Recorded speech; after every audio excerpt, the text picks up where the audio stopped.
We open on the ruined skyline of the Gaza Strip, flattened buildings picking through rubble, Israeli armored vehicles lining the border and the roar of drones overhead. The frame cuts to Washington, D.C., where Donald Trump and his senior advisor, Jared Kushner, are meeting with Israeli and Arab officials. The urgency is palpable. After nearly 2 years of war following the October 7, 2023 attack by Hamas and Israel's subsequent military campaign, both the United States and Israel are now scrambling to lock in a settlement. Reports speak of a plan to divide Gaza, remove Hamas's governing role, and prepare for the possibility of another war if things collapse. This is the story of rising panic in Washington and Tel Aviv, and of strategic gambits to change the map of Gaza. Since October 2023, Israel's war with Hamas has battered the Gaza Strip, killing tens of thousands of Palestinians and destroying much of the enclave's infrastructure. Hamas remains the de facto authority inside Gaza, controlling territory, tunnels, rocket attacks into Israel and the governance apparatus.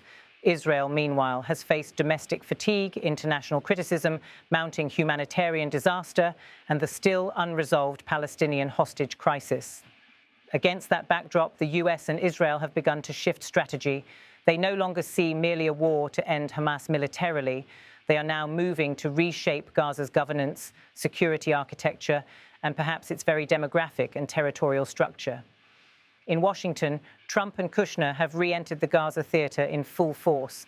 In late September 2025, the US announced a 20-point, sometimes 21-point peace plan for Gaza, operating in close coordination with Israel. Israeli Prime Minister Benjamin Netanyahu publicly backed the plan, calling it a critical step toward ending the war in Gaza and advancing Middle East peace. One of the biggest shifts, the US is no longer merely mediating, it is taking a leading role in post-war governance of Gaza, and Israel appears ready to both accept and prepare in parallel for a fallback Plan B war scenario.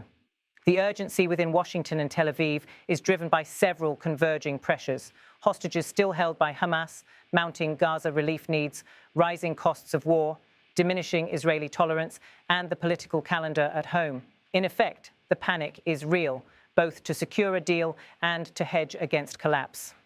What exactly is the proposal? At its core, the US and Israel envision a major reordering of the Gaza Strip. Key elements include a ceasefire/hostage release phase, followed by Israeli withdrawal to defined lines, the disarmament of Hamas, destruction of its military infrastructure, tunnels, missiles, command posts, and the creation of a new Palestinian security force trained by international partners. A transitional governance structure, Gaza to be administered by a technocratic Palestinian body under international oversight, including a US-chaired Board of Peace. Territorial or administrative division of Gaza. Sources say the enclave may be split into zones, one heavily controlled by Israel/US security architecture, another under Palestinian international civilian control. Massive reconstruction and redevelopment of Gaza, envisioning new infrastructure, smart city technology, possibly new residential zones. Reports, such as the so-called Gaza Riviera proposal, speak of turning Gaza into a high-tech corridor. This is a big gamble. If it works, the war may end, Hamas may be sidelined, and Gaza may enter a new era. If it fails, Israel may launch a large-scale new war, hence the heightened stakes. While Israel nominally supports the plan, it is clearly preparing for the fallback scenario, another full-scale war in Gaza. Military planning is underway. The Israeli army is already reshaping operational posture to transition from full assault to stabilization, but key combat units remain ready. Reports note that Israel will not simply sit back if the plan collapses. In Washington's new plan, Israel retains the security guarantee. If Gaza becomes a renewed platform for attacks, Israel will act.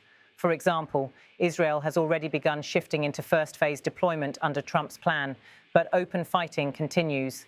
This dual-track strategy, negotiate and rebuild, but keep war option alive, creates both leverage and risk. On one hand, it signals seriousness. On the other, it increases peril. If reconstruction stalls, civilians die, hostages aren't freed, the war track may dominate again. There are multiple fault lines in this undertaking.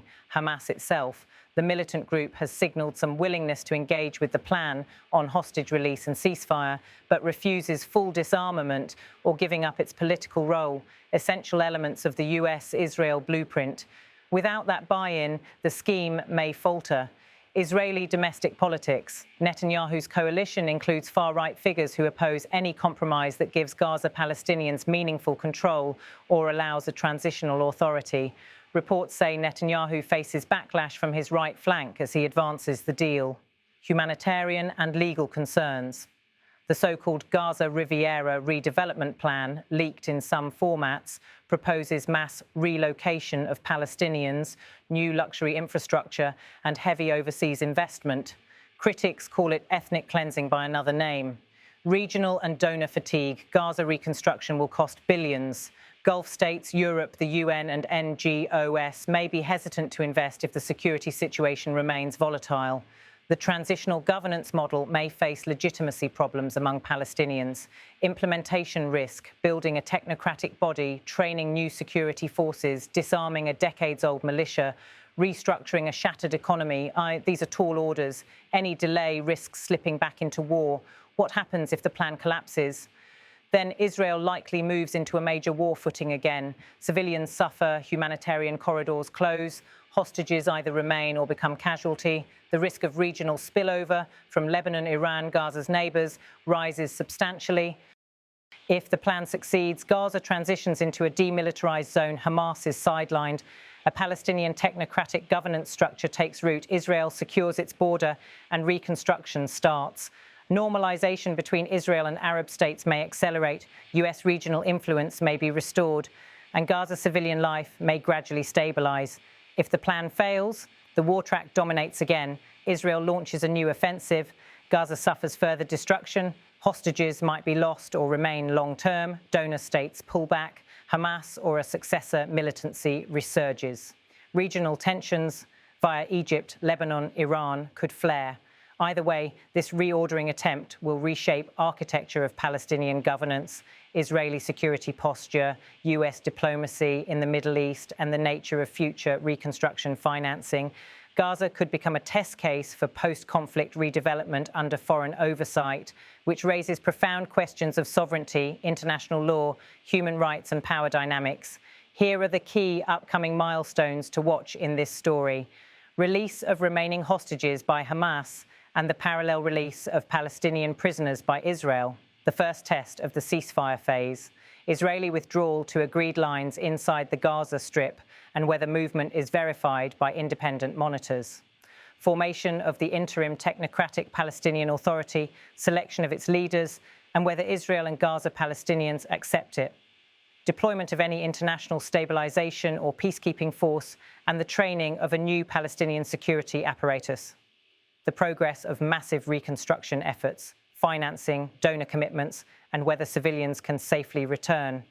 Any resurgence of hostilities, rocket fire from Gaza, Israeli strikes, cross-border incidents from Lebanon or Iran's proxies. Israel's right-wing political response, whether Netanyahu stays aligned or domestic opposition grows, which could derail the plan. Arab and Muslim state reactions, whether Gulf donors commit, whether Egypt and Qatar cooperate in reconstruction and border management. In the last analysis, the story will be decided in the gap between hope and collapse. The US and Israel have their plan, Hamas and Palestinians have theirs, and the civilians of Gaza hold the higher stake. If the plan works, it may end the war.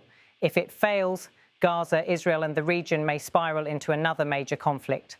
The gamble to divide and rebuild Gaza is as much about stopping the next war as it is about shaping the one that follows.